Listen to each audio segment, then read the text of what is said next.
Good evening everyone.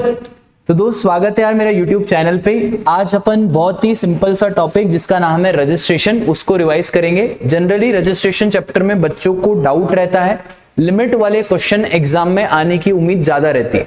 तो sir सबसे पहले जो भी हमारा जीएसटी में रजिस्ट्रेशन रहता है वो पैन स्पेसिफिक रजिस्ट्रेशन रहता है। इसका मतलब ये रहता है कि फॉर एग्जांपल अगर मेरे एक बिजनेस एमपी में है, एक बिजनेस महाराष्ट्र में है, तो मुझे एमपी का भी रजिस्ट्रेशन लेना पड़ेगा और महाराष्ट्र का भी रजिस्ट्रेशन लेना पड़ेगा।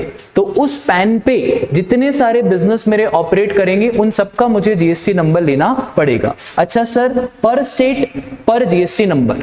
पर एक बात हमेशा याद रखना, फॉर एग्जांपल अगर मेरे एमपी में 2 आउटलेट है,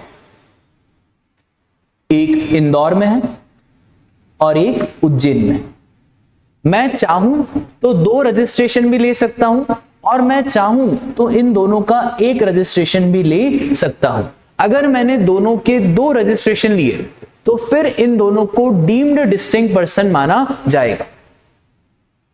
सर जीएसटीएन नंबर कितने डिजिट का होता है? तो 15 डिजिट का होता है हमारा जीएसटीएन नंबर। क्या सर सीजीएसटी का अलग रजिस्ट्रेशन, एसजीएसटी का अलग, आईजीएसटी का अलग? तो ऐसा नहीं है, जीएसटी रजिस्ट्रेशन एक ही होता है। ऐसे अलग अलग एक्ट के हिसाब से अलग अलग रजिस्ट्रेशन नहीं लेना पड़ता है। अब सब ध्यान देना लिमिट पे। लिमिट में अक्सर गड़बड़ हो जाती है। 3 लिमिट सरकार ने बताई है। एक 10 लाख। अगर आप मणिपुर, मिजोरम, नागालैंड, त्रिपुरा, अगर हम इन एमएमएनटी वाले स्टेट्स में फॉल करते हैं तो चाहे हम गुड्स देवें या हम सर्विसेज देवें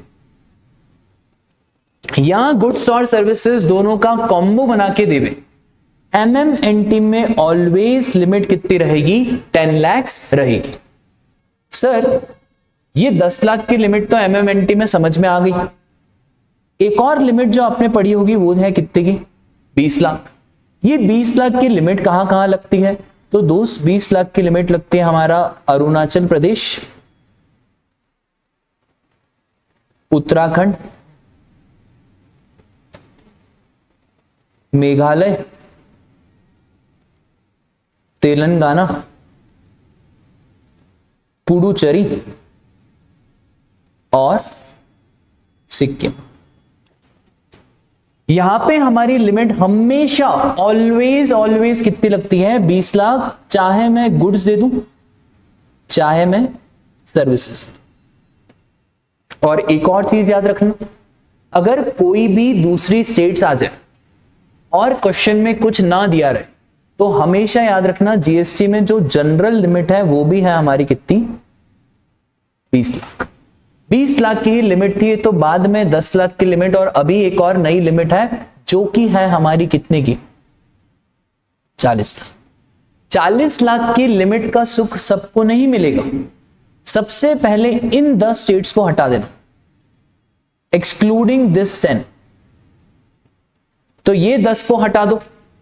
दूसरी बात, अगर मैं सिर्फ इंट्रा स्टेट सेल कर रहा हूं,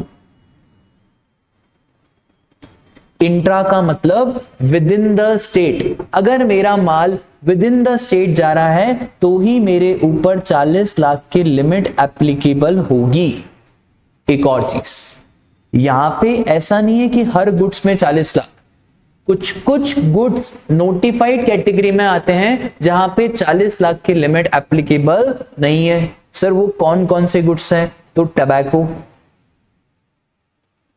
आइसक्रीम,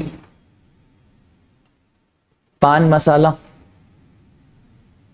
फिर अलग अलग टाइप्स की bricks, similar siliceous earth, fly ash bricks etcetera. Sir यहां पे 40 लाख नहीं लगेगी तो यहां पे कौन सी लिमिट लगेगी? तो राजा मेरे यहां पे 40 लाख की जगह पे 20 लाख की लिमिट एप्लीकेबल हो जाएगी, क्योंकि मैंने आपको पहले ही बता दिया कि सर जनरल लिमिट कितनी है? 20 लाख। सर 2-3 डाउट जो अक्सर बच्चों के आते हैं, सर एक बात बताओ, एक बिजनेस मेरा मणिपुर में, एक बिजनेस मेरा एमपी में है, मणिपुर में मेरा टर्नओवर है 20 लाख, एमपी में मेरा टर्नओवर है 10 लाख, टोटल मेरा टर्नओवर हो गया कितना 30 लाख। सर कौन सी लिमिट एप्लीकेबल? राजा सरकार क्या चाहेगी? सरकार चाहेगी ज्यादा से ज्यादा जीएसटी में रजिस्ट्रेशन होए, फटाफट से आप हमें जीएसटी दें। तो सरकार ने बोला कि जो छोटी लिमिट है, छोटी लिमिट मतलब मणिपुर वाली लिमिट, मणिपुर वाली लिमिट कितनी है 10 लाख, तो ये मणिपुर वाली जो लिमिट है ना, छोटी लिमिट, ये एप्लीकेबल हो जाएगी। क्योंकि 10 लाख की लिमिट एप्लीकेबल हो गई तो राजा मेरे आपका टर्नओवर तो 30 लाख हो गया, इसका मतलब रजिस्ट्रेशन कराना पड़ेगा। हाँ रजिस्ट्रेशन कराना पड़ेगा। अब कहां कहां रजिस्ट्रेशन कराना पड़ेगा? तो उन स्टेट से रजिस्ट्रेशन कराना पड़ेगा जहां जहां से मैं टैक्सेबल सप्लाई करता हूं। बोलो माता रानी की जय। तो सर यहां से भी रजिस्ट्रेशन कराना पड़ेगा क्योंकि यहाँ पे टैक्सेबल है, और यहाँ पे भी रजिस्ट्रेशन कराना पड़ेगा। तो 2 रजिस्ट्रेशन लेने पड़ेंगे, एक लेना पड़ेगा मणिपुर में और एक लेना पड़ेगा कहां? एमपी में। ठीक है, इतनी बात क्लियर है। एक और मैं आपको एक टफ सा क्वेश्चन बना के देता हूं।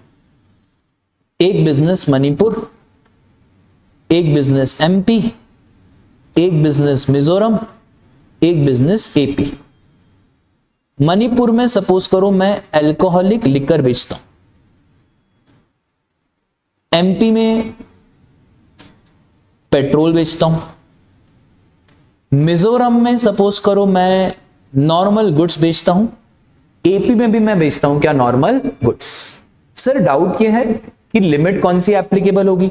सपोज करो यहां पे भी टर्नओवर है कितना 5 लाख, यहां पे भी टर्नओवर है मेरा 8 लाख, फिर है 10 लाख और फिर है मेरा 2 लाख।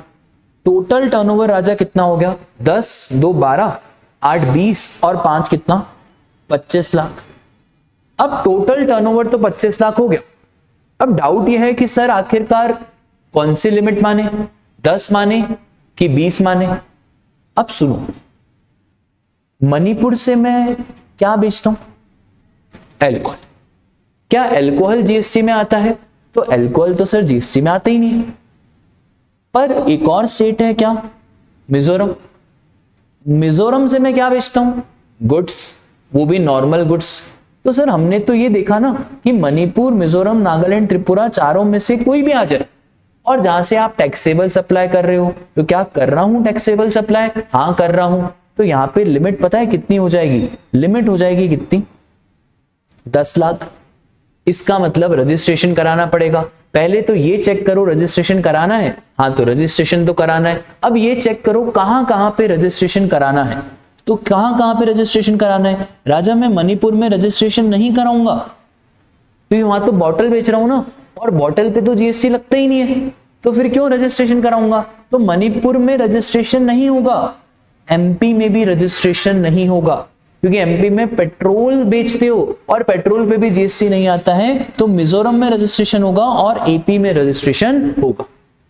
बोलो बात क्लियर है क्या?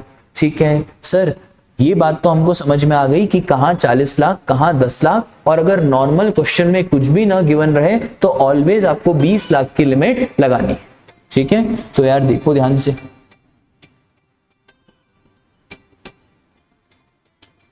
तो देखो जैसे ही थ्रेशोल्ड लिमिट, लाइबल और एग्रीगेट टर्नओवर में सर क्या क्या जोड़ेंगे? टैक्सेबल जोड़ेंगे, एग्जम्प्ट जोड़ेंगे, एक्सपोर्ट, इंटरस्टेट, सारा का सारा टर्नओवर जो आपके पैन नंबर पे हो रहा है उन सारे टर्नओवर को एग्रीगेट टर्नओवर में जोड़ा जाएगा। तो सारा टर्नओवर जोड़ना है, जो भी मेरे पैन पे जितने भी जीएसटी नंबर है उन सारे टर्नओवर को आप एग्रीगेट टर्नओवर में शामिल करोगे। ठीक है, उसके बाद सर 10 लाख की लिमिट, एमएमएनटी वाले शहर में लिमिट कितनी है हमारी? 10 लाख। फिर सर 20 लाख एपी, मेघालय, सिक्किम, उत्तराखंड, पुडुचेरी और तेलंगाना, यहाँ पे लिमिट कितनी है? 20 लाख। और एक स्पेशल लिमिट है कितनी? 40 लाख। अच्छा, ये जो 40 लाख की लिमिट है ये सिर्फ intra state sale of goods पे लगेगी और ये 40 लाख की लिमिट कहीं कहीं पे एप्लीकेबल नहीं है। ठीक है सर, कहां पे 40 लाख की लिमिट एप्लीकेबल नहीं है? तो वो जो हमने गुड्स देखे ना, टबैको, आइसक्रीम, पान मसाला, फिर ब्रिक्स, फिर fly ash bricks, similar siliceous earth, वहां पे 40 लाख की लिमिट एप्लीकेबल नहीं है, वहां पे आज भी कौन सी लिमिट एप्लीकेबल है, 20 लाख की लिमिट एप्लीकेबल। ठीक है, इतनी बात क्लियर हो गई। बस यही है हमारा लिमिट, और ये एग्जाम में लिमिट से बहुत बार क्वेश्चन पूछे जाते हैं, तो लिमिट में आप प्लीज कंफ्यूज मत होना, तीनों लिमिट ध्यान रखना। और मैंने आपको ये घुमा फिरा के भी बता दिया कि सर अगर एग्जाम में 2 साथ में दे दे, एग्जाम में दे दे बिल्डिंग ब्रिक्स तो वहां पे 20 लाख है, एग्जाम में दे दे कि 2 स्टेट है, तो पहले तो दोनों को प्लस करना, प्लस करने के बाद देखना क्या आपका थ्रेशोल्ड से ज्यादा जा रहा है। अगर थ्रेशोल्ड से ज्यादा जा रहा है तो वो सारी स्टेट्स में रजिस्ट्रेशन होगा जहां से मैं टैक्सेबल सप्लाई कर रहा हूं, नो मैटर अमाउंट, फिर भले 1 रुपए की कर रहा हूं या 2 रुपए की कर रहा हूं। उसके बाद कहीं कहीं पे आपको कंपलसरी रजिस्ट्रेशन कराना है। सर ये कंपलसरी रजिस्ट्रेशन में एक अमेंडमेंट भी है, छोटू सा अमेंडमेंट क्या है, ऑनलाइन गेमिंग। तो ऑनलाइन गेमिंग के केस में भी अब से कंपलसरी रजिस्ट्रेशन कराना पड़ेगा। तो सर कहां कहां कंपलसरी रजिस्ट्रेशन, अगर मैं इंटर स्टेट टैक्सेबल सप्लाई कर रहा हूं तो इंटर स्टेट टैक्सेबल सप्लाई के केस में कंपलसरी रजिस्ट्रेशन होगा। Inter state taxable supply of good, inter state taxable supply of services में आज भी वो 20 लाख की लिमिट एप्लीकेबल हो जाएगी।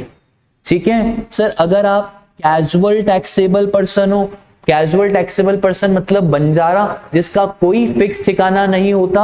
अच्छा एक चीज याद रखना, कैजुअल टैक्सेबल पर्सन अगर नोटिफाइड हैंडीक्राफ्ट गुड्स बेच रहा है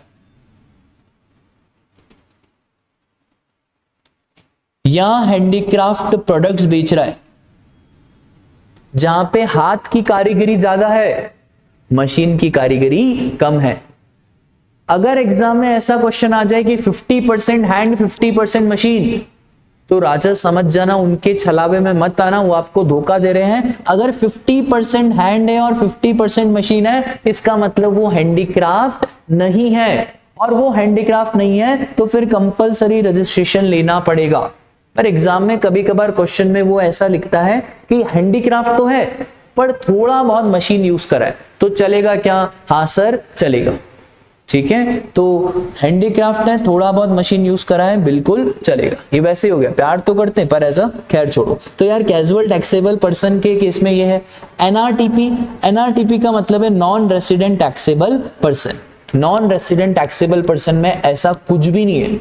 हैंडीक्राफ्ट वाली जो छूट मिली हुई है वो सिर्फ कैजुअल टैक्सेबल पर्सन को मिली हुई है। एक और चीज, हैंडीक्राफ्ट वाली छूट यहां पे भी मिली हुई है कि अगर मैं हैंडीक्राफ्ट गुड्स इंटर स्टेट बेच रहा हूं तो भी कोई दिक्कत की बात नहीं है, मुझे कंपलसरी रजिस्ट्रेशन नहीं करना है। क्या सर 40 लाख की लिमिट लगेगी? नहीं राजा, 20 लाख की लिमिट लगेगी, क्योंकि 40 लाख की limit is only applicable in case of intra state supply of goods other than notified goods. उसके बाद अगर रिवर्स चार्ज मैकेनिज्म में सामने वाले का टैक्स मुझे पे करना है तो मुझे कंपलसरी रजिस्ट्रेशन लेना पड़ेगा।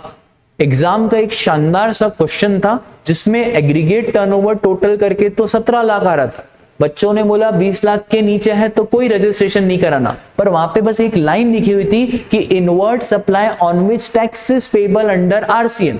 अब ये जो इनवर्ट सप्लाई है ये टर्नओवर का पार्ट तो नहीं बनेगी, पर क्योंकि इनवर्ट सप्लाई है और उसका टैक्स आरसीएम में आपको पे करना है, तो आपको पे करना है तो आपको कंपलसरी रजिस्ट्रेशन लेना पड़ेगा।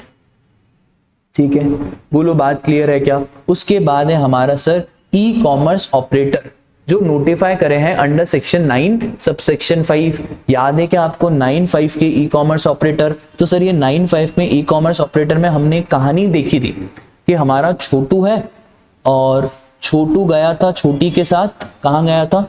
होटल गया था। ठीक है, तो ओयो कैसे गया था सर? ओला के थ्रू गया था। अब अच्छा जैसे ही गया था वहां पे नल खराब हो गया था, नल की टोटी खराब हो गई थी, तो नल की टोटी खराब हो गई तो छोटू ने बहुत दिमाग लगाया और दिमाग लगा के छोटू ने फोन घुमाया किधर? अरे मेरे को नहीं रे, छोटू ने फोन घुमाया किधर? अर्बन क्लैप को। तो जैसे ही छोटू ने फोन घुमाया अर्बन क्लैप को, नल वल बन गया। अब छोटू की छोटी को भूख लगी, अब जैसे ही छोटी को भूख लगी, अब लड़कियों के नखरे तो वैसे आपको पता ही है, अब उसने बताया क्या बोला कि मुझे है ना दूसरे होटल से खाना मंगवा के दो। ठीक है, वो होटल से खाना मंगवा के दो जिसका रूम का रेट 7,500 से ज्यादा है। ठीक है, ये सारे के सारे कवर्ड है हमारा कहां पे, सेक्शन नंबर 9 सबसेक्शन 5। ठीक है, तो अगर आपने सेक्शन नंबर 9 सबसेक्शन 5 में कवर्ड है तो आपको भी कंपलसरी रजिस्ट्रेशन लेना पड़ेगा। सेक्शन 9 सबसेक्शन 5 का मैंने detailed discussion charge of GST वाले चैप्टर में करा हुआ है। ठीक है, उसका भी वीडियो यूट्यूब पे ही है, आप देख सकते हैं।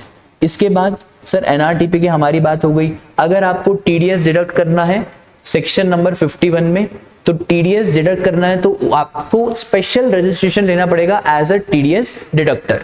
तो ये दो स्पेशल रजिस्ट्रेशन होते हैं, एक टीडीएस डिडक्टर और एक टीसीएस कलेक्टर। तो अगर टीडीएस और टीसीएस की लायबिलिटी आती है तो स्पेशल रजिस्ट्रेशन लो। अगर सच्चा एजेंट है, सच्चा एजेंट मतलब वो एजेंट जो इनवॉइस अपने नाम पे बना रहा है, प्रिंसिपल के नाम पे नहीं बना रहा है, तो उस एजेंट को भी कंपलसरी रजिस्ट्रेशन लेना पड़ेगा।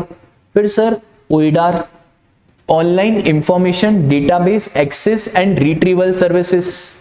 तो अगर कोई भी आउटसाइड इंडिया ओइडार है, फॉर एग्जाम्पल किंडल हो गया, फॉर एग्जाम्पल अमेजॉन प्राइम हो गया, फॉर एग्जाम्पल नेटफ्लिक्स हो गया, ये अभी देख तो नहीं रहे हो ना बेटा, कम टाइम बचा है, पढ़ लो, अभी बाद में देखेंगे एग्जाम के बाद। तो यार अमेजॉन प्राइम, नेटफ्लिक्स, इनको कंपलसरी क्या कराना पड़ेगा, रजिस्ट्रेशन कराना पड़ेगा। इनफैक्ट जीएसटी लॉ यहां तक कहता है कि अगर अमेजॉन वालों तुम रजिस्ट्रेशन नहीं करा रहे हो तो आपको अपना एक रिप्रेजेंटेटिव इंडिया में बिठाना पड़ेगा। रिप्रेजेंटेटिव कंपलसरी आपको इंडिया में बिठाना ही पड़ेगा, आपके पास कोई चॉइस नहीं है। ओइडार के साथ साथ अब सरकार ने एक और जने को कंपलसरी रजिस्ट्रेशन के लिए फोर्स करा, that is what, online gaming. तो अगर आप कोई भी ऑनलाइन गेमिंग जो कहां से दिया जा रहा है, from a place outside India to a person in India, उसे भी कंपलसरी रजिस्ट्रेशन कराना पड़ेगा। फॉर एग्जाम्पल कुछ टाइम पहले तो मेरा एक जिम पार्टनर था, उस जिम पार्टनर ने बोला यार सर एक काम करो, एक गेम खेलो एविएटर।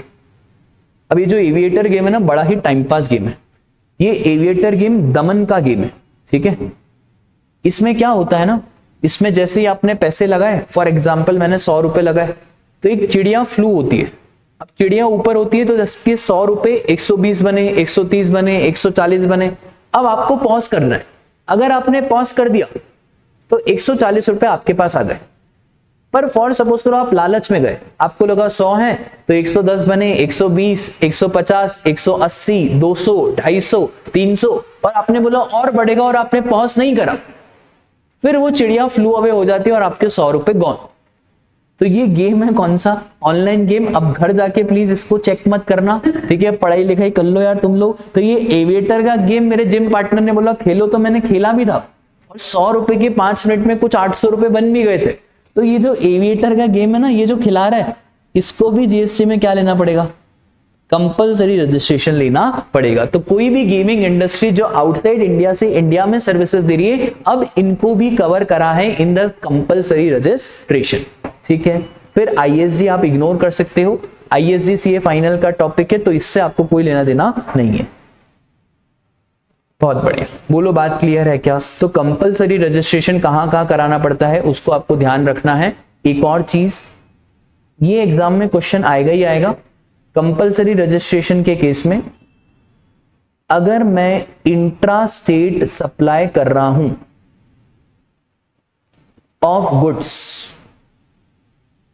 तो 40 लाख की लिमिट लगती है। अगर मैं intra state supply of goods कर रहा हूं वाया ई कॉमर्स ऑपरेटर, तब भी कंपलसरी रजिस्ट्रेशन नहीं कराना है। ये इस बार का सबसे हॉट अमेंडमेंट है, जिसमें से इंस्टीट्यूट 100% पूछेगा ही पूछेगा। गारंटी है कि अगर आप intra state supply of goods करते हो ई कॉमर्स ऑपरेटर के थ्रू, तो क्या आपको कंपलसरी रजिस्ट्रेशन लेना है, नहीं लेना है। यहां पे भी आपकी वो 20 लाख वाली लिमिट एप्लीकेबल हो जाएगी और आप एनरोलमेंट नंबर के बेस पे भी अपना धंधा कर सकते हो। और इनफैक्ट ये वाले लोग कंपोजिशन स्कीम भी ले सकते हैं। तो ये चीज मैंने अमेंडमेंट वाले रिवीजन में भी समझाई है, value of supply and composition का जो रिवीजन लेक्चर डाला हुआ है उसमें भी समझाई है। प्लीज इस चीज को एग्जाम पॉइंट ऑफ व्यू से वेरी वेरी इंपॉर्टेंट मानना, ठीक है। सर किसे रजिस्ट्रेशन कराने की जरूरत ही नहीं है, तो किसे नहीं कराना? अगर मैं ऐसे गुड्स बेचता हूं जिसपे टैक्स नहीं लगता, exempt from tax, non taxable, exemption notification से एग्जेम्प्ट करा हुए, ठीक है, अल्कोहलिक लिकर की शॉप है, पेट्रोल की शॉप है, तो आपको कोई रजिस्ट्रेशन कराने की जरूरत नहीं है। एग्रीकल्चरिस्ट हूं, एग्रीकल्चर प्रोड्यूस बेचता हूं, तो फिर रजिस्ट्रेशन कराने की जरूरत नहीं है। पर याद रखना बेटा, इंडिविजुअल या हिंदू अनडिवाइडेड फैमिली होना चाहिए। तो इंडिविजुअल और एचयूएफ अगर एग्रीकल्चरिस्ट है तो उस केस में रजिस्ट्रेशन कराने की आवश्यकता नहीं है। और फिर अगर मैं ऐसी सप्लाई कर रहा हूं जिसका टैक्स मुझे नहीं पे करना है, सामने वाले को पे करना है रिवर्स चार्ज में, तो उस केस में भी सामने वाला रजिस्ट्रेशन कराएगा, मुझे रजिस्ट्रेशन कराने की आवश्यकता नहीं है, ठीक है। और फिर वो हैंडीक्राफ्ट गुड्स की बातें हमारी हो गई थी तीनों केसेस में। हाँ, ई कॉमर्स ऑपरेटर में गुड्स की बात है। अगर हम ई कॉमर्स ऑपरेटर में सर्विसेज दे रहे हैं अदर देन 95, तो 95 वाले को हटा के अगर हम सर्विसेज दे रहे हैं ई कॉमर्स ऑपरेटर को, तो भी हमारी लिमिट कितनी हो जाएगी? 20 लाख रुपए की लिमिट हो जाएगी। और ये वाला अमेंडमेंट मतलब आने ही वाला है कि इंट्रा स्टेट सप्लाई कर सकते हैं ई कॉमर्स ऑपरेटर के थ्रू, कोई दिक्कत की बात नहीं है, कोई रजिस्ट्रेशन लेने की आवश्यकता नहीं है जब तक आपकी थ्रेशोल्ड लिमिट क्रॉस नहीं हो जाती है, ठीक है। अच्छा, किससे करेंगे? With the help of enrolment number. ये क्वेश्चन या तो एमसीक्यू में बनेगा या तो पूरा ही एक क्वेश्चन बना के आपको दे देगा, ठीक है। बस सेक्शन 22, 23, 24 खत्म हो गया। रजिस्ट्रेशन चैप्टर से यही इंपॉर्टेंट पॉइंट है। सर और क्या क्या है रजिस्ट्रेशन में? तो अब बहुत सिंपल बातें हैं रजिस्ट्रेशन में। पहली सिंपल बात कि सर रजिस्ट्रेशन कितने दिन के अंदर अंदर कर देना है? तो आपको 30 दिन के अंदर अंदर रजिस्ट्रेशन के लिए अप्लाई कर देना है। अगर आपने 30 दिन के अंदर अंदर अप्लाई कर दिया तो जिस दिन आपने अप्लाई करा उस दिन से आपका रजिस्ट्रेशन इफेक्टिव हो जाएगा। तो देखो आपको रजिस्ट्रेशन कितने दिन के अंदर अंदर अप्लाई करना है? 30 दिन के अंदर अंदर अप्लाई करना है। तो फॉर एग्जांपल समझना यहां पे ध्यान से,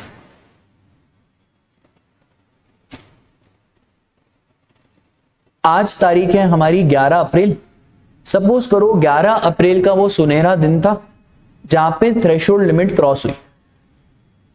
अब सरकार क्या बोलती है कि 30 दिन के अंदर अंदर अप्लाई कर दो। तो सर चलो 30 दिन गिनते हैं। तो अप्रैल में 11 अप्रैल है ना, तो अप्रैल में 30 दिन होते हैं, 19, और मई में कितना? 11। तो 11 मई तक आपको अप्लाई कर देना है। तो मैं यहां पे लिख देता हूं क्या, अगर आपने 11 मई तक अप्लाई कर दिया, इनफैक्ट अगर आपने 11 मई को ही अप्लाई कर दिया तो आपने यहां पे कहीं पे भी बीच में अप्लाई कर दिया तो आपका रजिस्ट्रेशन इफेक्टिव माना जाएगा 11 अप्रैल को, जिस दिन आपका थ्रेशोल्ड लिमिट क्रॉस हुआ था। बोलो माता रानी की जय। एक और चीज याद रखना, सर एक बात बताओ, आरसी तो यहां से इफेक्टिव हो गई, पर सर मैं तो कस्टमर से जीएसटी चार्ज कैसे करूं? और अगर मैं चार्ज भी करूं तो कस्टमर को तो क्रेडिट मिल ही नहीं पाएगा, क्योंकि मेरे पास तो जीएसटी नंबर है ही नहीं। मेरे पास तो जीएसटी नंबर बाद में ही आएगा। सपोज करो मेरे पास जीएसटी नंबर आया कब? 17 मई को।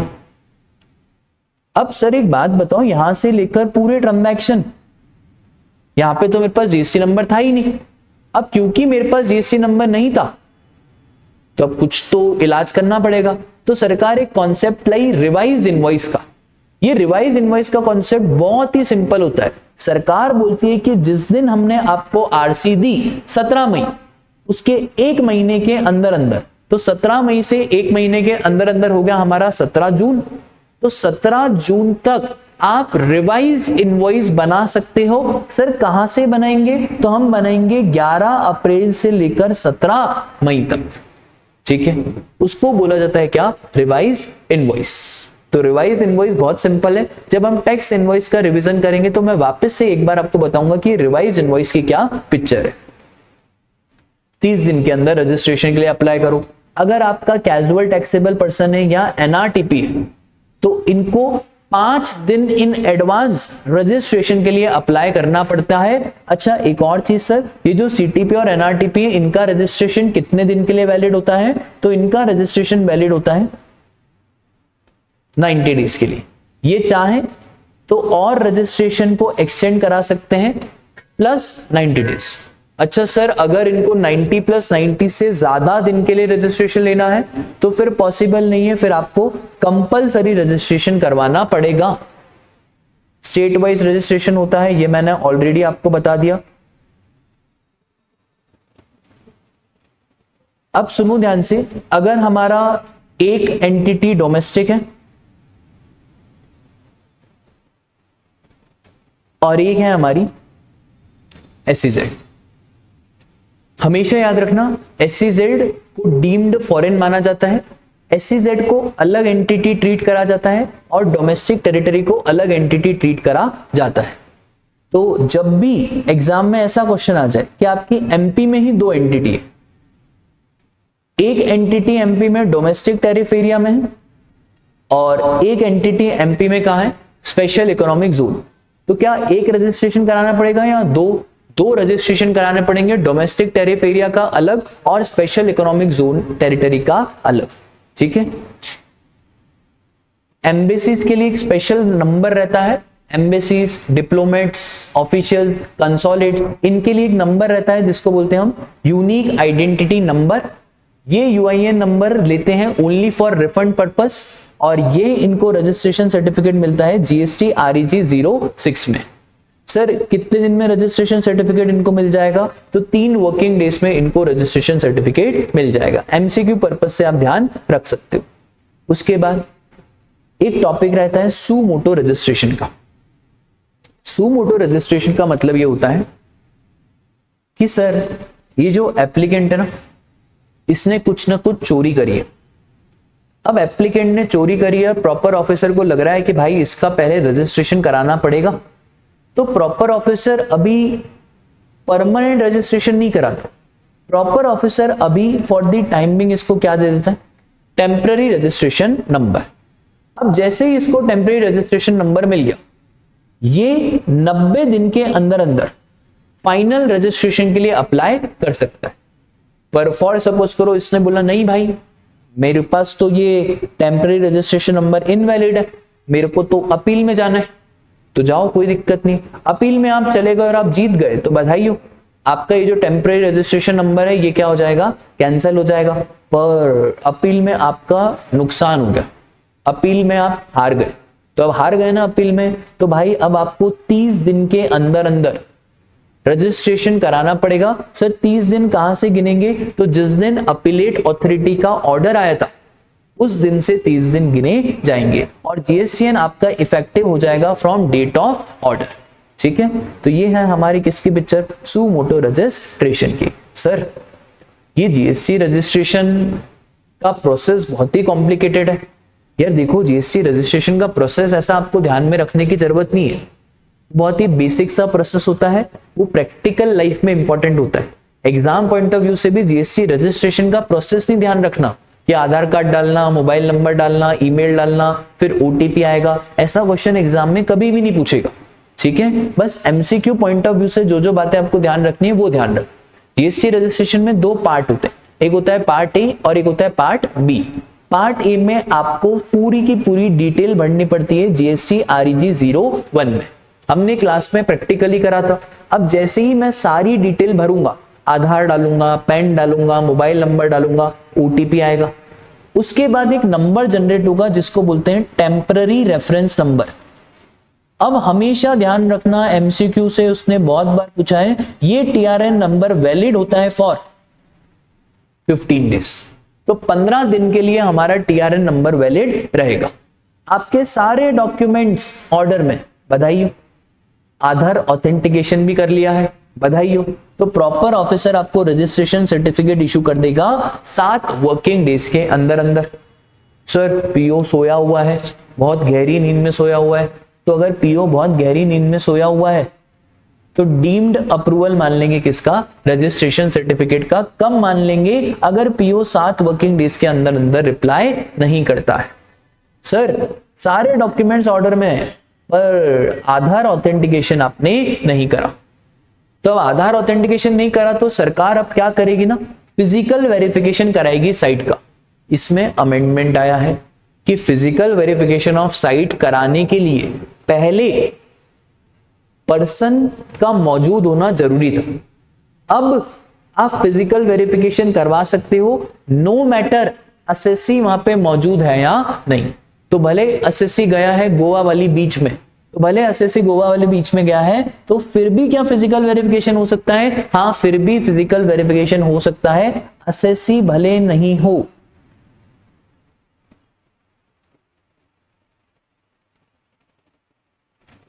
ठीक है सर, अब तो फिजिकल वेरिफिकेशन है तो अब कितने टाइम की लिमिट है, तो अब 30 दिन की लिमिट है। 30 दिन ऑफ साइट वेरिफिकेशन के अंदर अंदर आपको रजिस्ट्रेशन सर्टिफिकेट मिल जाएगा। ठीक है, अब सर सुनना ध्यान से, आधार ऑथेंटिकेशन करवाया नहीं, फिजिकल वेरिफिकेशन साइट का हुआ और फिजिकल वेरिफिकेशन जैसे ही साइट को हुआ, अब कितने दिन में आपको सर्टिफिकेट मिल जाएगा, तो 30 दिन के अंदर अंदर आपको सर्टिफिकेट मिल जाएगा। अब आधार ऑथेंटिकेशन में बहुत सारे पॉइंट है। सबसे पहला, आपने आधार ऑथेंटिकेशन के लिए ऑप्ट ही नहीं करा, या आप तो आधार ऑथेंटिकेशन लिए ऑप्ट करा पर ओटीपी नहीं आ रहा था। देखो प्रैक्टिकल लाइफ में क्या होता है ना, बहुत पुराना नंबर दिया रहता है तो ओटीपी नहीं आता है, तो अब करे तो करे क्या। या तो सर पीओ को लग रहा है कि नहीं भाई हमको तो साइट वेरिफिकेशन करवाना ही है, हमको पूरा ऐसा लग रहा है दाल में कुछ काला है, तो आधार ऑथेंटिकेशन हो गया पर पीओ को लग रहा है नहीं साइट वेरिफिकेशन कराना है। या sir risk parameter suggest, data analysis and risk parameter suggest for Aadhaar authentication, AI suggest कर रहा है कि भाई इस बंदे का फिजिकल वेरिफिकेशन कराओ, तो यहां पे फिजिकल वेरिफिकेशन हो सकता है। अब जैसे ही फिजिकल वेरिफिकेशन होगा तो वही टाइम लिमिट है आपके कितने दिन की, 30 दिन की। अगर पीओ ने 30 दिन के अंदर अंदर अप्लाई नहीं करा तो फिर आपको डीम्ड अप्रूवल हो जाएगा किसका, रजिस्ट्रेशन सर्टिफिकेट का। ठीक है, बोलो इतनी बात क्लियर है। सर अगर सारे डॉक्यूमेंट्स ऑर्डर में नहीं है तो पीओ बोलेगा कि भाई डॉक्यूमेंट्स लाओ, क्लैरिफिकेशंस लाओ। ये डॉक्यूमेंट्स क्लैरिफिकेशन मांगेगा कितने दिन में, 7 वर्किंग डेज के अंदर। अगर आपने दे दिया, सेटिस्फाई हो गया, तो अगले 7 दिन में आपको रजिस्ट्रेशन सर्टिफिकेट आ जाएगा। सर अगर नॉट सेटिस्फाइड है तो फिर आपको वापस से स्टार्टिंग से प्रोसेस शुरू करनी पड़ेगी। ठीक है, ये बायोमेट्रिक बेस्ड आधार ऑथेंटिकेशन प्रोजेक्ट शुरू हुआ है गुजरात में, और इसमें एक और जगह पे अभी सरकार ने शुरू कर दिया है, दैट इज पुडुचेरी। ये क्या है सर बायोमेट्रिक, तो भाई अब सरकार बोल रही है हम बायोमेट्रिक भी लगाएंगे प्लस फोटोग्राफ भी लगाएंगे प्लस आपका आधार ऑथेंटिकेशन भी करेंगे। ऐसा अभी पायलट प्रोजेक्ट चल रहा है, अभी होल इंडिया पे ये प्रोजेक्ट एप्लीकेबल नहीं है। तो एमसीक्यू पॉइंट ऑफ व्यू से ध्यान रखना, एक तो गुजरात और दूसरा क्या है आपका पुडुचेरी। ठीक है सर, एक बात बताओ कि हम कब से एप्लीकेशन को सबमिट मांगेंगे, जिस दिन आधार ऑथेंटिकेशन हुआ कि जिस दिन टीआरएन के 15 दिन खत्म हो गए। तो सरकार ने बोला आधार ऑथेंटिकेशन और 15 days from TRN which ever is earlier. Sir सबको आधार ऑथेंटिकेशन कराना है क्या, तो किसी किसी को आधार ऑथेंटिकेशन नहीं भी कराना है, ये ध्यान रखना थ्योरी पॉइंट ऑफ व्यू से। अगर इंडियन सिटीजन नहीं है, कोई फॉरेनर है, कैजुअल टैक्सेबल पर्सन नहीं, एनआरटीपी है, तो उसके पास तो आधार कार्ड होगा ही नहीं, मत कराओ। गवर्नमेंट डिपार्टमेंट है, local authority, PSU, CG, SG, इन्हें भी कोई आधार ऑथेंटिकेशन नहीं कराना। यूआईएन होल्डर है, तो यूआईएन होल्डर तो रजिस्ट्रेशन ही ले रहा है फॉर रिफंड पर्पस, तो उसे भी आधार ऑथेंटिकेशन कराने की जरूरत नहीं है। सर आधार ऑथेंटिकेशन नहीं कराएंगे तो फिर कैसे क्या कराएं, तो यार देखो क्या होता है ना, अगर आधार कार्ड नहीं भी है ना, तो जैसे ही आधार के लिए अप्लाई करोगे आपको एक एनरोलमेंट आईडी मिलेगी, वैसे एनरोलमेंट आईडी से काम चल जाएगा क्या, तो सरकार बोलती है for the timing enrolment ID डालो, और ये passport, driving licence, voter ID, इसमें से कोई एक डॉक्यूमेंट डालो। जैसे ही आधार नंबर आ जाएगा आधार ऑथेंटिकेशन करा देना 30 दिन के अंदर अंदर। सर अगर नहीं कराया तो आपकी आरसी हो जाएगी इनवैलिड। ठीक है सर, नहीं करा रहे हम आधार ऑथेंटिकेशन, क्या उखाड़ लेगी सरकार, बहुत बढ़िया। आपने बोला ना सरकार क्या कर लेगी, सबसे पहले सरकार, अगर आपका रजिस्ट्रेशन कैंसिल हुआ तो आप रिवोक नहीं करा पाओगे, आपकी रिफंड की एप्लीकेशन रोक दी जाएगी। एक्सपोर्ट करा है और आपको रिफंड मिलने वाला है तो भूल जाओ, रिफंड भी आपको नहीं मिलेगा। और आरसी अब नहीं मिलेगी, आरसी पहले साइट विजिट होगा, उसके 30 दिन के बाद आपको रजिस्ट्रेशन सर्टिफिकेट मिलेगा। अब bank account details, rule number 10 है, बिल्कुल ध्यान से सुनना। इसमें एक अमेंडमेंट, पहले ऐसा होता था कि जो भी आपको बैंक अकाउंट डिटेल्स अपलोड करनी है तो जैसे ही आपको रजिस्ट्रेशन मिल गया आपको बैंक अकाउंट डिटेल्स अपलोड करनी पड़ती थी 45 डेज आफ्टर रजिस्ट्रेशन। अब ये 45 डेज हट गया है और अब 45 डेज की जगह पे हो गया है 30 डेज। और पहले रहता था due date of furnishing return GSTR 3B, अब हो गया है GSTR 1, whichever is earlier. For example, अगर मुझे आज रजिस्ट्रेशन मिला है 11 अप्रैल, तो सबसे पहले 30 दिन, तो सर अप्रैल के 19, मई के कितने 11 मई, और अप्रैल का जीएसटीआर 1 भी 11 मई को ही जाएगा। तो सर 11 मई तक आपको बैंक अकाउंट डिटेल्स अपलोड करनी पड़ेगी। ठीक है सर, ये बैंक अकाउंट डिटेल्स किसी किसी केस में रजिस्ट्रेशन के टाइम पे ही अपलोड करनी, उनको ये वाला टाइम नहीं दिया गया है। टीडीएस डिडक्टर, टीसीएस कलेक्टर, और अगर आपका सू मोटो रजिस्ट्रेशन हुआ है तो उस केस में तो आपको ये ऊपर वाला टाइम लिमिट भी नहीं मिलेगा। सर जैसे ही फिजिकल वेरिफिकेशन प्रॉपर ऑफिसर करेगा तो उसको सारी की सारी डिटेल्स 15 दिन में अपलोड करनी पड़ेगी साइट में। ठीक है सर, ये हमारा जो जीएसटीएन नंबर होता है 15 डिजिट का, पहले के 2 स्टेट कोड, फिर बाद में 10 डिजिट पैन नंबर के, फिर 2 होते हैं एंटिटी कोड, और फिर एक होता है हमारा checksum character. Sir GST number कहां पे मिलेगा? सर कहां पे मिलेगा? जीएसटी पोर्टल पे जाओगे, www.gst.gov.in पे जाओगे, पूरा वो जो प्रोसेस है उसको फॉलो करोगे, और जैसे ही वो डॉक्यूमेंट्स इन ऑर्डर, वो जो हमने देखा आधार ऑथेंटिकेशन वाला प्रोसेस, उसके बाद आपको जीएसटी नंबर मिल जाएगा। अब सुनो, जैसे ही जीएसटी नंबर मिला आपको ये नंबर पीपीओबी और एपीओबी पे तो बताना ही है। PPOB is principal place of business, APOB is additional place of business, और जहां आपका नेम बोर्ड है वहां नेम बोर्ड के नीचे भी आपको लिखना पड़ेगा जीएसटीएन नंबर। सर नहीं लिखा तो फिर आपको पेनल्टी प्रोविजंस का फॉलो करना पड़ेगा। अगर 30 दिन के अंदर अंदर अप्लाई कर दिया तो बहुत बढ़िया, जिस दिन थ्रेशोल्ड क्रॉस हुआ उस दिन से रजिस्ट्रेशन इफेक्टिव। पर आप तो सो रहे थे गहरी नींद में, तो अगर गहरी नींद में सो रहे थे और आपने 30 दिन के अंदर अंदर अप्लाई नहीं करा तो जिस दिन आरसी मिली उस दिन से इफेक्टिव हो जाएगा। देखो ध्यान से, 1 नवंबर को थ्रेशोल्ड क्रॉस हुआ, 1 दिसंबर और 5 दिसंबर को अप्लाई करा फॉर आरसी। अगर आपने 30 दिन के अंदर अंदर अप्लाई कर दिया, तो अगर 30 दिन के अंदर अंदर अप्लाई कर दिया तो आरसी कब से इफेक्टिव? 1 नवंबर। फिर ये मैटर नहीं करेगा कि आरसी मिली कब है, पर आपने तो बहुत लेट अप्लाई करा, 5 दिसंबर को अप्लाई करा, तो यार अगर बहुत लेट अप्लाई करो तो आपकी गलती है ना।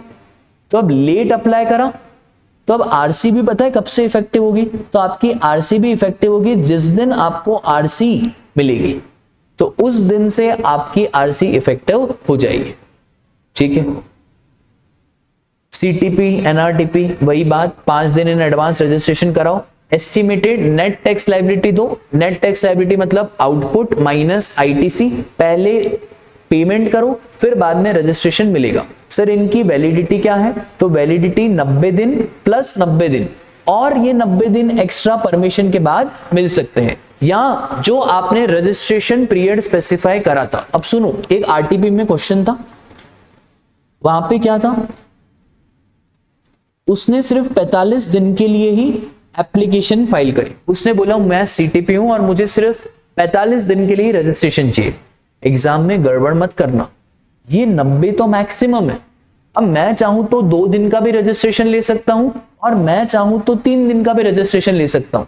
तो जो पीरियड स्पेसिफाइड इन रजिस्ट्रेशन है वो वाला रजिस्ट्रेशन इफेक्टिव हो जाएगा। ठीक है, तो सीटीपी एनआरटीपी के केस में कैसा है बेटा, 90 दिन, आप चाहो तो और 90 दिन ले सकते हो, और 90 दिन सर परमिशन के बाद मिलेगा।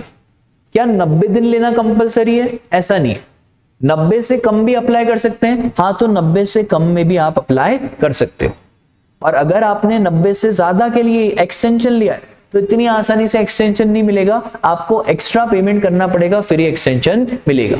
सर अगर सीटी पे एनआरटीपी को 180 दिन से ज्यादा का रजिस्ट्रेशन चाहिए तो फिर भाई नॉर्मल रजिस्ट्रेशन के लिए अप्लाई करो, सीटी पे एनआरटीपी का रजिस्ट्रेशन नहीं मिलेगा। सर रजिस्ट्रेशन स्टेट वाइज होता है, ऑलरेडी देख लिया। टीडीएस डिडक्टर और टीसीएस कलेक्टर को स्पेशल रजिस्ट्रेशन लेना पड़ेगा, इन्हें भी 3 वर्किंग डेज के अंदर अंदर रजिस्ट्रेशन मिल जाएगा। अगर टीडीएस टीसीएस वालों की कोई लाइबिलिटी नहीं है टीडीएस टीसीएस काटने की, तो प्रॉपर ऑफिसर आपका रजिस्ट्रेशन कैंसिल कर देगा। अब सुनो, ये क्वेश्चन एग्जाम में आने जैसा है कि कब कब रजिस्ट्रेशन कैंसिल हो सकता है। या तो डिपार्टमेंट, या तो आप खुद कर दो, या तो प्रॉपर ऑफिसर को लग रहा है तो वो रजिस्ट्रेशन कैंसिल कर देगा। सर हम यहाँ डिपार्टमेंट कब कैंसिल करेंगे? अमलगमेशन हो गया, डीमर्जर हो गया, आपका बिजनेस बंद हो गया, आप गहरी नींद में चले गए, death of proprietor, business transfer हो गया, आपका कॉन्स्टिट्यूशन चेंज हो गया, प्रोप्राइटरशिप से कंपनी में चेंज हो गए, आप सेक्शन 22 और 24 की रजिस्ट्रेशन लिमिट में फॉलो ही नहीं करते हो, यहाँ पे तो आप खुद कैंसिल कर देना या डिपार्टमेंट कैंसिल कर देगा। ये इंपॉर्टेंट, कब कब प्रॉपर ऑफिसर आपका रजिस्ट्रेशन कैंसिल कर सकता है। अगर रूल 10A का वायलेशन करा, बैंक अकाउंट डिटेल्स अपलोड नहीं करी, तो रजिस्ट्रेशन कैंसिल होगा। रूल 86B का वायलेशन करा, 86B वो आईटीसी वाला, अगर अभी तक आईटीसी के रिवीजन वीडियो आपने नहीं देखा तो फटाफट से देख लो, वो भी चैनल पे अपलोडेड है। तो रूल 86B 1% वाली लिमिट, उसके बाद anti profiteering major. Anti profiteering major का मतलब होता है आप एक नंबर के नालायक हो, आप चोर हो, आप लोगों से पता है क्या कर रहे हो। फॉर एग्जाम्पल गवर्नमेंट ने तो क्या है ना 12% का रेट कर दिया 5%, पर आज भी आप चलो, अगर सर प्रॉपर ऑफिसर कब कब रजिस्ट्रेशन कैंसिल करेगा, तो मैं था एंटी प्रॉफिटरिंग मेजर पे। एंटी प्रॉफिटरिंग मेजर क्या होता है कि बेटा सरकार ने जीएसटी का रेट एक कमोडिटी पे 12 से 5 कर दिया, तो आपका फर्ज क्या बनता है कि ये जो रेट कम करा इसका बेनिफिट कंज्यूमर को भी पास ऑन करो। पर आप ठहरे नालायक बदमाश, आपने ये बेनिफिट कंज्यूमर को पास ऑन ही नहीं करा, आपने वही रेट कंज्यूमर से चार्ज करा। ऐसी चीज को बोला जाता है क्या? Anti profiteering measure. तो एंटी प्रॉफिटरिंग मेजर, इस केस में भी सर क्या सरकार रजिस्ट्रेशन कैंसिल कर सकती है? हाँ, इनवॉइस तो इशू करा पर गुड्स या सर्विसेज नहीं दिए सामने वाले को, बिजनेस पीपीओबी और एपीओबी से नहीं कर रहे हो, सेक्शन 16 की जो कंडीशन थी आईटीसी की, वहां पे कोई कंडीशन वायलेट करी और फिर भी आपने आईटीसी ले लिया। जीएसटीआर 1 की लाइबिलिटी ज्यादा है, जीएसटीआर 3B की कम है। यहाँ पे एक और रूल है, ये वाला रूल 88C में लिखा हुआ है, और अभी एक और रूल आया है रूल 88D। ये 88D बोलता है कि जो आईटीसी आपको दिख रहा है जीएसटीआर 2B में और जो आपने 3B में लिया है, इन दोनों में मिसमैच है। फॉर एग्जाम्पल यहां पे तो दिख रहा है 50,000 और 3B में आपने लिया है 1 लाख, तो सर आपने 50,000 ज्यादा लिया है, तो इसका आपको रीजन बताना पड़ता है कि आखिरकार ये ज्यादा क्यों लिया है। ठीक है, तो अगर रीजन सेटिस्फैक्टरी नहीं है तो प्रॉपर ऑफिसर चाहे तो आपका रजिस्ट्रेशन कैंसिल कर सकता है। और रिटर्न नहीं फाइल करा 6 महीने तक या 2 टैक्स पीरियड, तो 2 क्वार्टर कम पोजीशन वालों के लिए, तो अगर आपने ये सारी चीजें करी तो प्रॉपर ऑफिसर आपका रजिस्ट्रेशन कैंसिल कर देगा। सर हो गया कैंसिल, अब क्या? अब कुछ नहीं बेटा, रिवोकेशन कराओ। जब भी रजिस्ट्रेशन कैंसिल होता है ना, तो सबसे पहले सस्पेंड करते हैं कुछ टाइम के लिए। स्कूल में टीचर क्या करती थी कि आपके बाल ऐसे बड़े बड़े होते थे, ठीक है, तो ऐसे बड़े बड़े बाल होते थे तो टीचर ऐसे एक साथ रेस्ट्रिकेट नहीं करती थी। टीचर पहले क्या बोलती थी, बेटा इधर आओ, तो बेटा टॉमी तुमको है ना हम 7 दिन के लिए सस्पेंड कर रहे हैं, 7 दिन के अंदर अंदर बाल कटवा के आ जाना, वापस आ जाना। ठीक है, अगर टॉमी रहे छठा बदमाश, टॉमी 7 दिन के अंदर अंदर भी बाल कटवा के नहीं आ रहा है, फिर टीचर तुमको क्या देती थी? टीसी। ठीक है, तो वैसे ही सरकार है, सरकार ने बोला कि भाई आपने फॉर सपोज करो रिटर्न नहीं भरा, अब आपने रिटर्न नहीं भरा तो आपका रजिस्ट्रेशन पहले सस्पेंड करेंगे, कर दिया सस्पेंड। अगर आपने रिटर्न भर दिया तो कोई कैंसिल नहीं होगा, रजिस्ट्रेशन वापस से आपके पास आ जाएगा। आपने बैंक अकाउंट की डिटेल अपलोड नहीं करी तो कर दे भाई अपलोड, जैसे ही अपलोड करेगा रजिस्ट्रेशन इफेक्टिव हो जाएगा। तो बच्चों जैसे ही तो है कि भाई बाल नहीं कटवाए तो कटवा ले बाल, आ जाना वापस से स्कूल में। तो जब रिटर्न नहीं भरा तो भर दो रिटर्न, जैसे ही रिटर्न भरोगे तो आपका रजिस्ट्रेशन वापस से इफेक्ट में आ जाएगा। ठीक है सर, रिवोकेशन का क्या है? तो रिवोकेशन दो टाइप के, एक प्रोस्पेक्टिव और एक रेट्रोस्पेक्टिव। समझना, 1 जून को आपका रजिस्ट्रेशन कैंसिल हुआ, 31 जुलाई को रिवोकेशन ऑर्डर है। ठीक है, इसके बाद सरकार आपको बोलती है देखो 1 जून को आपका रजिस्ट्रेशन कैंसिल हुआ, 31 जुलाई को आपने रिवोकेशन ऑर्डर के लिए एप्लीकेशन फाइल करी। सरकार ने आपको पहले 30 दिन दिए थे, अब ये 30 के हो गए कितने? 90 दिन। ठीक है, तो यहां पे भी एक छोटा सा अमेंडमेंट है, पहले 30 दिन होते थे तो यार लोगों ने बोला 30 दिन तो बहुत ही ज्यादा कम है, तो अब आपको कितने दिन दे दिए? 90 दिन। अब जैसे ही आपका रजिस्ट्रेशन कैंसिल हुआ तो ना आपने जून का रिटर्न भरा होगा ना आपने जुलाई का रिटर्न भरा होगा। अब सर भरना तो पड़ेगा ना, तो कब तक भर सकते हैं? इसके 90 दिन के अंदर अंदर आप भर सकते हो। सर 90 दिन कैसे गिनेंगे? तो अगस्त के हो गए 31, सितंबर के 30, अक्टूबर के 31 और नवंबर की हमारी डेट आएगी, नहीं रुक जाओ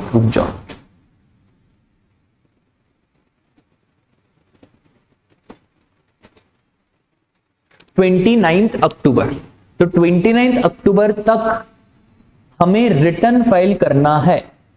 ठीक है सर, कौन से महीने का रिटर्न फाइल करना है? तो हमें जून का भी फाइल करना है और जुलाई का भी फाइल करना है।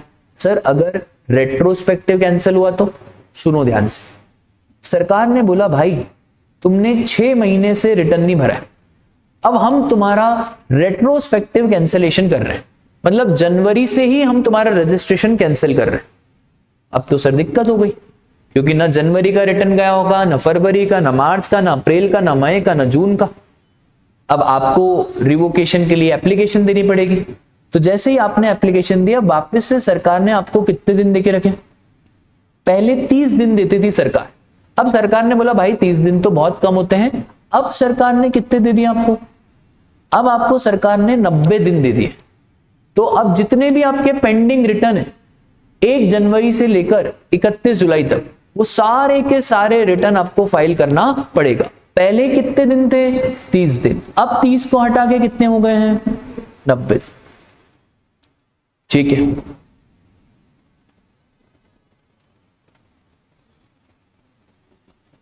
तो एक बार देख लें हम क्या क्या चीजें कवर हो गई।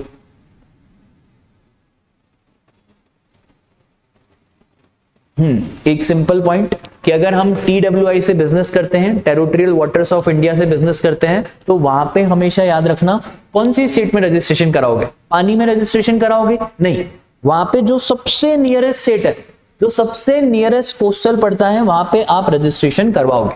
प्लेस ऑफ सप्लाई में भी सेक्शन नंबर 9 में हमने यही देखा था कि sir place of supply TWI के केस में बनता है जो सबसे नियरेस्ट कोस्टल पॉइंट है, बेस लाइन है वो। सर वहां पे भी दिन कितने ही हैं? तो वहां पे भी दिन 30 ही दिन है। उसके बाद वॉलेंटरी रजिस्ट्रेशन, वॉलेंटरी रजिस्ट्रेशन मतलब आप पे लिमिट एप्लीकेबल नहीं होती, पर फिर भी आप चाह रहे हो रजिस्ट्रेशन कराना, तो अब अगर फिर भी चाह रहे हो रजिस्ट्रेशन कराना तो करा लो, कोई दिक्कत की बात ही नहीं है। क्या सरकार आपको मना करेगी? नहीं, सरकार तो बोलेगी ठीक है यार, बकरा खुद आ रहा है, हम हलाल करेंगे ही करेंगे, तो भाई वॉलेंटरी रजिस्ट्रेशन करवा सकते हैं, कोई दिक्कत की बात नहीं है। UIN वाला पॉइंट हो गया, इफेक्टिव डेट वाला पॉइंट हो गया, डीम्ड रजिस्ट्रेशन वाला पॉइंट हो गया।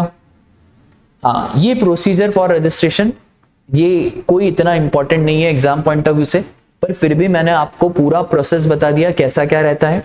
एक दो चीजें ध्यान रखना। एक सिंपल अमेंडमेंट है कि राजा मेरे, पहले क्या होता था ना, CA वाले बच्चे, CA वाले लोग, CA वाले आर्टिकल अपना मोबाइल नंबर डाल देते थे और OTP उनके मोबाइल नंबर पे आता था। तो अब क्लाइंट को तो कुछ पता ही नहीं है कि मेरे GST पोर्टल पे क्या हो रहा है, क्लाइंट बैठा है घर पे, नींद नहीं ले रहा है, गहरी नींद में, ओटीपी आ रहा है सीए साहब के मोबाइल पे, तो अब करे तो करे क्या। तो फिर पता है क्लाइंट को बाद में नोटिस आता था कि भाई ये तो दिक्कत हो गई, और आर्टिकलों के मोबाइल पे आ रहे हैं जीएसटी पोर्टल के ओटीपी। तो सरकार ने बोला भाई कुछ तो करना पड़ेगा। तो सरकार ने अब बोला कि जो भी ओटीपी आएगा ना वो उस मोबाइल पे आएगा जिस मोबाइल पे आपका पैन कार्ड लिंक होगा। तो पहले तो ओटीपी उस पे आता था जो मोबाइल नंबर मैं डाल रहा हूं, अब ऐसा नहीं है, अब ओटीपी उस पे आएगा जो मेरे पैन से लिंक्ड है, ठीक है, और मेरा ईमेल एड्रेस। बस इतनी सी बात आप ध्यान रखना। सर टीआरएन नंबर कितने दिन के लिए वैलिड, तो राजा मेरे टीआरएन हमारा 15 दिन के लिए वैलिड रहेगा। ये पूरा का पूरा चार्ट जो मैंने आपको हैंड रिटन नोट से बताया वो 7 दिन, आधार ऑथेंटिकेशन वो एज इट इज सेम है।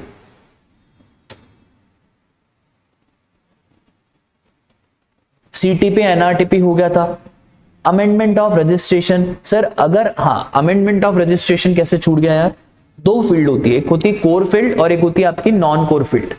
नॉन कोर फील्ड का मतलब भाई मोबाइल नंबर चेंज करना है, ईमेल आईडी चेंज करनी है, ये सारी फील्ड है हमारी कौन सी, नॉन कोर फील्ड। कुछ काम की फील्ड नहीं है। नॉन कोर फील्ड में कोई अप्रूवल नहीं चाहिए, आप डाल देना जीएसटी पोर्टल पे कि अब ये मोबाइल नंबर हटके ये वाला मोबाइल नंबर हो गया, कोई अप्रूवल नहीं चाहिए।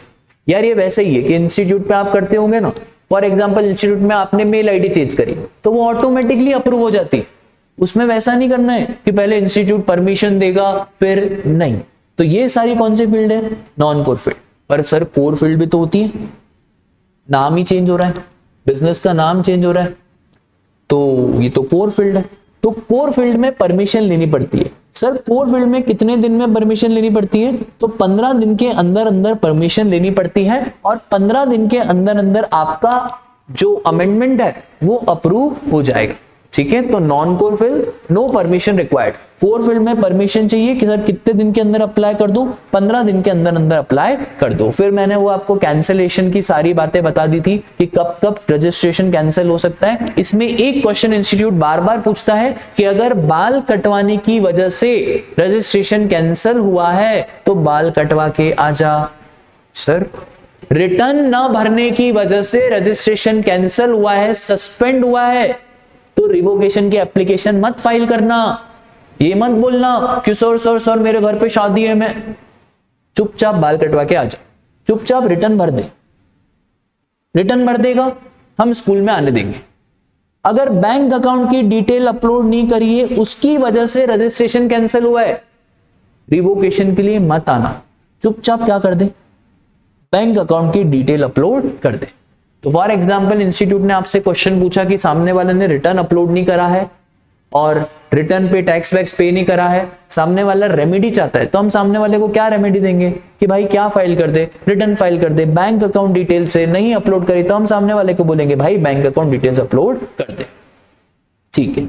सर यहाँ पे ये ध्यान रखना कि where the registered person applies for cancellation, तो कितने दिन के अंदर अंदर सर कैंसिलेशन के लिए अप्लाई करना पड़ेगा, 30 दिन के अंदर अंदर अप्लाई करना पड़ेगा। और जो भी सारी डिटेल्स है, स्टॉक की डिटेल्स, फिनिश गुड्स की डिटेल, वो भी आपको गवर्नमेंट को बतानी पड़ेगी क्योंकि अब आपको आईटीसी भी रिवर्स करना पड़ेगा। सर रजिस्ट्रेशन कैंसिल हो गया, प्रॉपर ऑफिसर ने रजिस्ट्रेशन क्या कर दिया, कैंसिल, ऐसे ही कैंसिल कर दिया। अब सबसे पहले शो कॉज नोटिस आएगा, ऐसे तो कैंसिल नहीं होगा। इस शो कॉज नोटिस का जवाब दे देना कितने दिन के अंदर अंदर, 7 दिन के अंदर अंदर। अगर आपने जवाब दे दिया और जवाब सेटिस्फैक्टरी है तो कोई दिक्कत नहीं है, आपकी जो प्रोसीडिंग है ड्रॉप कर देंगे। और अगर आपने जवाब नहीं दिया, आपने रिटर्न फाइल कर दिया और सारे टैक्स पे कर दिए तो ठीक है ना, कोई दिक्कत की बात ही नहीं है। मैं वही तो आपको समझा रहा हूं कि अगर आपने रिटर्न पे कर दिया, टैक्स फाइल कर दिया तो कोई दिक्कत की बात नहीं है। और सर कैंसिलेशन ऑर्डर कितने दिन के अंदर अंदर इशू होगा, तो 30 दिन के अंदर अंदर आपका कैंसिलेशन ऑर्डर इशू हो जाएगा। अच्छा रिवोकेशन, तो रिवोकेशन की बात हमने देख ली थी, 90 दिन के अंदर अंदर आप रिवोकेशन के लिए फाइल कर सकते हो। और हाँ ये 90 दिन और एक्सटेंड हो सकते हैं 180 डेज के तक, तो 90 + 180। बस ये वाली चीजें आपको ध्यान रखनी है। चलो वीडियो अच्छा लगा हो तो लाइक करें, शेयर करें और चैनल को इसी तरह से अपना प्यार देते रहें।